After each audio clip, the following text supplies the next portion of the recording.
dia 2 de fevereiro de 2020, Jackson Júnior Vieira dos Santos tentou contra a vida de sua prima, ateando fogo no corpo dela enquanto ela dormia. O crime aconteceu no distrito de Ponte do Cosme, no sítio Lavrinha, aqui em Barbacena. Mas a história parece ser bem mais complexa do que isso. Vai a júri agora, na próxima semana, na quarta-feira, e vamos conversar com o promotor de justiça que está atuando na acusação, doutor Vinícius Chaves. Doutor, seja bem-vindo ao canal BOL mais uma vez. Ricardo, eu que agradeço. Mais uma vez é um prazer poder falar com você e para todos aqueles que acompanham o nosso canal aí na internet. Doutor, essa história é bem mais complexa do que o simples fato de uma pessoa ter ateado fogo na outra, o que já não é, né, tão simples assim, na verdade. Mas parece que tem um enlace mais envolvendo, né, um crime passional, alguma coisa nesse sentido. Será que o senhor poderia delinear para nós como é que vai ser a linha de atuação do Ministério Público na acusação? Sim, Ricardo. Na verdade, o Ministério Público vai pedir que o acusado seja condenado pela tentativa de homicídio qualificado, basicamente aí com três qualificadoras, né? Um motivo torpe, um motivo cruel, meio cruel, melhor dizendo, né? Porque ele se valeu de combustível, né? Ateou gasolina no corpo da vítima e jogou fogo no corpo dela quando ela estava dormindo dentro de casa, a casa coabitada, havia outros parentes dentro de casa, e também com a qualificadora do recurso que impossibilitou a defesa da vítima, justamente por ela não esperar isso, porque foi no calar da noite, né? De maneira sorrateira, e realmente um fato trágico envolvendo dois primos e que se caracteriza assim como um crime passional, uma vez que o acusado, enquanto esteve convivendo com a vítima, ele passou a nutrir por ela um sentimento de admiração, e esse sentimento de admiração acabou se tornando um sentimento de desejo, né? De tê-la como companheira, namorada, e a vítima, dentro da sua liberdade como mulher, de autonomia como mulher, a vítima entendeu que não deveria manter qualquer tipo de relacionamento amoroso com esse primo, com o Jackson, o acusado. Uhum. E, então, ele não ficou satisfeito com isso e se viu aí com um sentimento tópico, porque ele não conseguiu namorá-la, né? Então, ele ficou recusado e apaixonado, uma paixão frustrada, vamos dizer assim. E aí, Ricardo, o que ele fez? Ele sorrateiramente ele ingressou na casa de madrugada, ateou combustível, jogou fogo, só que a vítima, já acordando incendiada, né, com as pernas pegando fogo no rosto, o exame de corpo de delito é muito claro no curso do processo, ela não conseguiu identificar quem foi esse autor. Não conseguiu identificar quem foi esse autor. Acontece que a polícia fez um trabalho hercúleo, porque, com base em mais de 400 perfis de internet que ela levantou, tudo através de ordem judicial previamente decretada, ela conseguiu chegar a mais ou menos aí 17 perfis falsos em redes sociais, em que ele mandava mensagem com diversos perfis falsos. Ora dizendo que era para ela aproveitar bastante as festas de final de ano, porque ele acabaria com a vida dela. Ora lhe dizendo que colocaria fogo na casa dela, né? E logo após o crime, entendeu? Ele ainda falou assim: pena que você, como é que se diz, não morreu. Pensei que você ia virar churrasco, sabe? E a polícia levantou, isso foi falado, isso foi usado por ele, se valendo da internet da empresa Rivelli, se valendo de uma internet móvel do pai dele, se valendo da própria internet da casa da vítima, né? Então, ele ia criando perfis falsos. No início, a vítima até achou que havia sido um outro namorado dela, mas isso aí logo foi descartado.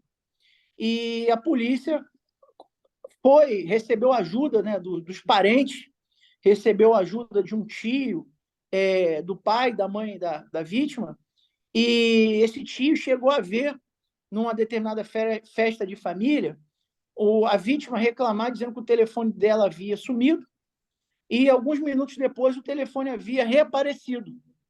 E nessa festa o acusado estava presente. Então, as suspeitas começaram a recair sobre a pessoa dele, e aí, quando foi feito o trabalho de quebra de dados telefônicos, né, oficiando-se as operadoras de telefonia, e fazendo-se o cruzamento dos perfis de ameaça, realmente se constatou de qual foi o número que ele se valia para mandar as mensagens, sabe? Ele se valia de um número final 1486 e a vítima recebia as mensagens no número final 7015. Então, um processo muito rico de investigação, um trabalho aprimorado, é preciso que seja dito isso, enaltecido o trabalho da Polícia Civil, principalmente de um investigador de polícia chamado Alessandro Dinali, que, inclusive, vai ser arrolado, foi arrolado para ser ouvido no sumário de culpa, né? E uma vítima traumatizada, absolutamente traumatizada, que gratuitamente podia ter morrido. Um dolo, que eu costumo dizer que é um dolo de segundo grau, um dolo mais grave, porque diferente de querer somente acertar essa vítima, ele atirou fogo nela numa casa habitada. Ou seja, poderia ter matado outras pessoas também, né, causar, como já aconteceu na nossa comarca, lamentavelmente, né, Ricardo? Então, é mais uma oportunidade que a sociedade de Barbacena, chamada no tribunal do júri para exercer a sua cidadania através do tribunal do júri e da condição de jurado, é mais uma oportunidade que a cidade de Barbacena tem de mostrar que não tolera esse tipo de crime, esse tipo de prática delituosa.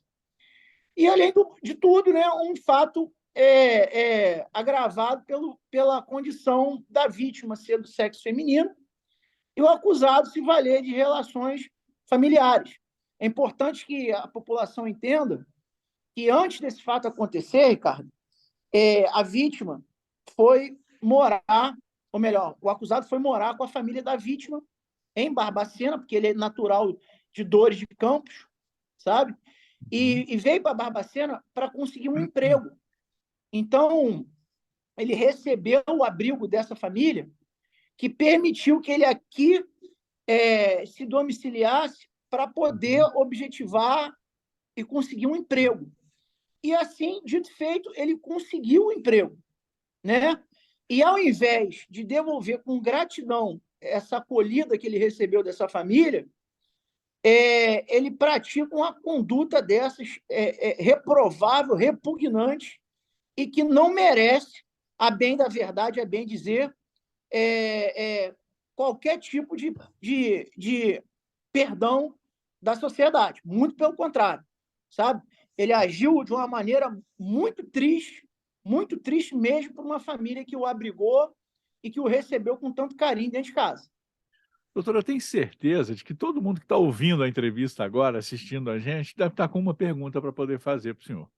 Como é que está o estado de saúde da vítima, né? Como é que ela está? Porque o crime aconteceu em 2020, em fevereiro de 2020. De lá para cá, como é que, né? Porque eu sei que o senhor teve contato com ela, até porque é uma das testemunhas, uma pessoa que vai prestar depoimento também no julgamento da próxima quarta-feira, dia 31 de maio. Então, como é que está, assim, o que o senhor pode falar para a gente a respeito da situação da saúde dela? Ô, Ricardo, o que eu falo para você parece aqui que é um drama, mas é a mais pura verdade. Nós fomos recebidos, ou melhor, procurados nessa semana pelos familiares, pelos advogados contratados pela família da vítima. Duas advogadas que vão funcionar como assistentes de acusação, muito comprometidas com a causa, né? E, para minha surpresa, quando eu indaguei, e a vítima? Como é que a vítima se encontra? Olha, doutor, além de abalada psicologicamente, nós fomos contratados e, até o presente momento, ela não queria falar com a gente. Ela não queria falar com a gente, não queria tocar no assunto. Aí eu falei assim, olha, mas é importante, já que vocês foram contratados como assistente de acusação, que vocês tenham esse contato com ela, né? E conversem com ela para que ela exponha tudo o que aconteceu com a verdade. O que o Ministério Público quer é a verdade. Né? E aí, sim, depois das advogadas terem falado comigo, elas conseguiram quebrar essa barreira que o pai e a mãe criaram naturalmente como proteção da sua filha, né? Uma menina nova, uma menina linda, com toda uma vida pela frente. E aí, sim, as advogadas conseguiram ter acesso à vítima. E o que o Ministério Público ficou sabendo é que tudo que a vítima falou até agora, tanto a polícia como ao Poder Judiciário no sumário de acusação, que ela vai confirmar em plenário de júri e, inclusive, vai dar outros detalhes. É interessante, Ricardo, que havia um cachorro nessa casa, sabe? É um júri que contém, assim, algumas filigranas, alguns detalhes que são importantíssimos, mas a mãe, por exemplo, da vítima relata que havia um cachorro e o cachorro latia para qualquer pessoa que entrasse na casa e que o portão era deixado de um jeito que só os parentes sabiam como acessar e ingressar na casa sem fazer barulho e manuseando esse portão, Uhum. sabe? Então, assim, o cachorro não latiu, o portão foi mexido, ou seja, realmente, somente uma pessoa que havia convivido naquele imóvel e que conhecia o funcionamento da casa teria facilidade para poder praticar o delito. O acusado se fez valer do seu direito constitucional de permanecer em silêncio, né? Não sei como vai se comportar no sumário de culpa. O que eu posso dizer para a sociedade que nos assiste é que o Ministério Público vai exercer a ação penal com toda a sua força, da proporção, da reação, da gravidade que o caso requer. Perfeito. Doutor, para a gente encerrar, eu queria uma última pergunta, então, é sobre a pena, a possível pena, né? O que está sendo pedido pelo Ministério Público daria uma pena quantitativa de quantos anos, mais ou menos? Ô, Ricardo, um crime de homicídio comum tem pena de 6 a 20 anos, né? E o homicídio qualificado de 12 a 30. Partindo da premissa que sejam 3 qualificadoras e uma sirva para aumentar a pena, para qualificar e as outras sirvam para aumentar a pena base, Uhum. cada qualificadora, segundo precedente assim, de orientação do Tribunal de Justiça de Minas, claro, o juiz não é obrigado a seguir, mas isso serve para ele de balizamento, uma qualificadora 12 anos e, a partir da segunda e a terceira, um aumento da pena base de 1 a 3 anos. Então, vamos colocar uma média aí de 2 anos por cada qualificadora. Colocando cada qualificadora 2 anos, nós passaremos aí para 16 anos e com a causa de diminuição de pena da tentativa de 1/6 a 2/3. Né?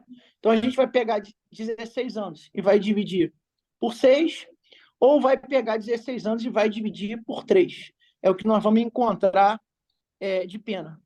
Se você olhar para pensar bem, Ricardo, é uma resposta, uma reprimenda muito pequena, considerando a gravidade do crime. Então, esse é um júri que não dá para vir com aquele discurso de que o acusado vai mofar na prisão, que o acusado é um rapaz novo, que agiu de maneira impensada, que se ele ficar preso, vai acabar com a vida dele, porque não vai. Não vai. A vítima vai continuar com trauma e com um aleijão das queimaduras, infelizmente. Tá? Não vou dar maiores detalhes com relação ao dano em si, como forma de preservar e não revitimizá-lo. Né? Já basta o crime em si e o processo penal depois, que já é uma revitimização. Né? Então, eu não quero estigmatizá-la. Mas, se você comparar as sequelas sofridas com a reprimenda penal, o Ministério Público não aceita qualquer chance de discurso no sentido de que é um fato isolado da vida dele, que vai acabar com a vida dele, ou que ele vai mofar na cadeia, porque ele não vai. Ele tem que receber uma reprimenda, né? Uma reprimenda que seja adequada. Se a legislação fixou dessa maneira essa causa de diminuição de pena em razão da tentativa, que assim seja, nós temos que aplicar o que está previsto no Código Penal. E é por isso que eu digo, Ricardo, que o Ministério Público vai exercer com severidade o trabalho de acusação, sem perder o respeito pela figura do acusado, porque o Tribunal do Júri precisa acolher as qualificadoras para que a resposta estatal fique, pelo menos, mais próxima à altura daquilo que deveria. Não, perfeito. Doutor, muito obrigado pelas informações, pela entrevista agora. Desejo um bom trabalho no júri na próxima quarta-feira, dia 31 de maio, e que a justiça mais uma vez prevaleça. Muito obrigado, doutor. Tá, Ricardo, eu que agradeço a oportunidade. Gostaria de me valer do seu canal para exortar a população, os estudantes de direito, né? Não falo isso por dever de vaidade, mas acho que é porque uma sessão de julgamento que vai ser presidido pelo nosso doutor Zé Carlos, e também porque é um julgamento que vai acrescentar, vai ter um conteúdo jurídico interessante àqueles que operam e militam na área do direito, fora a população também, que se quiser acompanhar o desenrolar do Tribunal do Júri, vai poder entender melhor como é o funcionamento da justiça, tá? Agradeço a oportunidade mais uma vez e desejo a todo o povo barbacenense aquele abraço e peço a confiança de sempre que é depositada no trabalho da promotoria do Ministério Público de Minas Gerais. Canal BOL aqui tem conteúdo de qualidade.